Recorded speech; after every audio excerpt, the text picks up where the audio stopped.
Despite significant local, regional, and international advances in HIV treatment and education, there are still over 1,400 new HIV infections annually and significant racial and gender disparities. As you would imagine, the health of people living with HIV and AIDS is influenced not only by their ability to get coverage, but by economic, social, and physical factors. The HIV epidemic has become a major developmental problem affecting every country worldwide, and the Caribbean in particular, where the epidemic is the worst in the Western Hemisphere and second in magnitude only that in sub-Saharan Africa. In 2010, President Obama signed the Affordable Care Act and set into place an effort that will help ensure Americans have secure, stable, affordable health insurance. Historically, people living with HIV and AIDS had a difficult time obtaining private health insurance and have been particularly vulnerable to insurance coverage denial. People with HIV face barriers obtaining coverage from insurance providers. Insurers in the United States will no longer be able to deny coverage to children living with HIV or AIDS, and insurers no longer can impose lifetime caps on insurance benefits.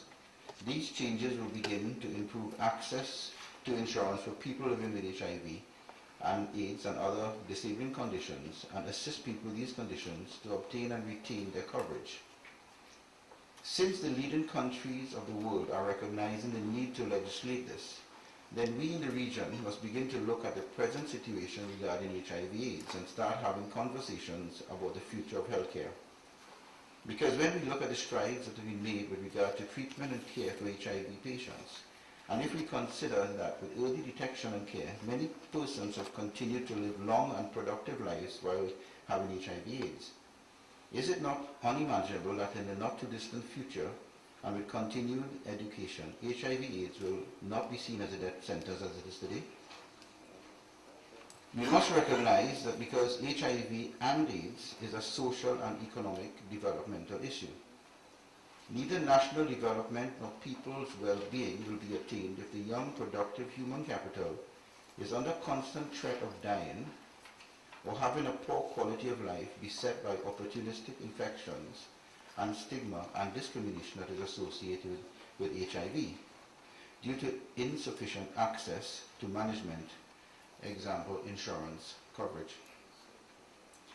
HIV/AIDS decreases the supply of labor and threatens the livelihoods of many workers and those who depend on them.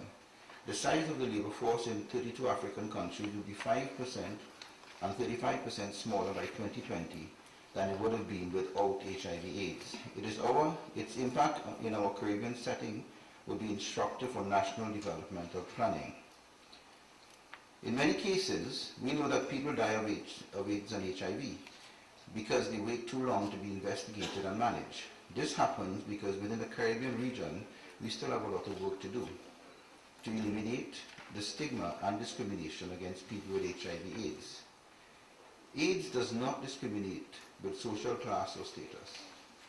The loss of skilled workers and managers not only undermines productivity today, but threatens the capacity of nations to deliver essential goods and services.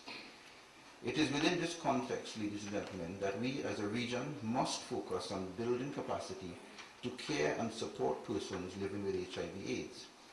The world is making a paradigm shift, and that is why I encourage the stakeholders here today to start thinking and strategizing the way forward. How the world dealt with HIV/AIDS 20 years ago is not how we are dealing with it today, and how we are dealing with it today is not how it is going to be dealt with 10 years from today.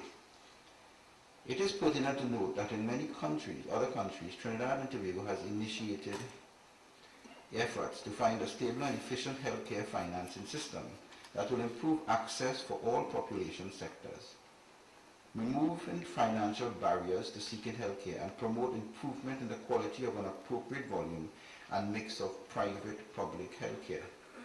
The Ministry of Health has recognized the potential of a national insurance health service as a major healthcare financing method and has included the development of a national health insurance system in the current health sector reform program. We are soon to launch our pilot program of national health insurance.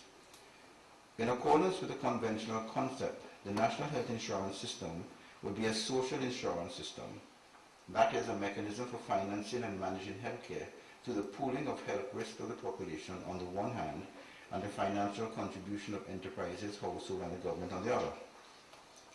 Considerable work has been done to study the feasibility of social healthcare insurance for the different population sectors. An important inclusion to the plan is the treatment of mental health conditions and sexually transmitted infections, primarily because these areas are typically excluded from private for-profit health insurance. No one will be denied coverage. Presently, the prevention, diagnosis and treatment of HIV/AIDS are now covered through the Ministry of Health. However, we aim to assure benefits for other conditions for insured persons. The aim is to ensure collaboration between social health insurance and the disease programs funded by other sources to ensure that the social health insurance does not replace government funding but supplements it.